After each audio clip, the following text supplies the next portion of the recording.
ദിനത്തോടനുബന്ധിച്ച് സമസ്ത കേരള സുന്നി യുവജന സംഘം സംസ്ഥാന വ്യാപകമായി നടത്തപ്പെടുന്ന പരിസ്ഥിതി ക്യാമ്പയിനിൻ്റെ ഭാഗമായി പരിസ്ഥിതി ശുചീകരണം, അതുപോലെ ബോധവൽക്കരണം, അടുക്കളത്തോട്ടം, അതുപോലെ കൃഷി, മരം നടൽ തുടങ്ങിയ 6 മാസം നീണ്ടു നിൽക്കുന്ന കർമ്മ പദ്ധതികളുടെ ഇടുക്കി ജില്ലാതല ഉദ്ഘാടനം ഇവിടെ വെച്ച് ഇടുക്കി നാടിൻ്റെ ശ്രീമാന്യനായ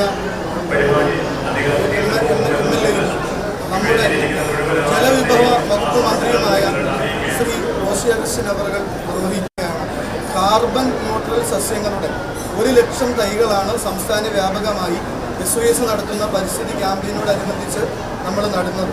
അതിൻ്റെ ഭാഗമായി ജില്ലയിൽ 1500ഓളം വീടുകളിൽ കാർബൺ ന്യൂട്രൽ സസ്യങ്ങളുടെ തൈ നട്ടുപിടിപ്പിച്ചുകൊണ്ട് പരിസ്ഥിതി സംരക്ഷണത്തിൻ്റെ ഭാഗമായി പങ്കുചേരുകയാണ്.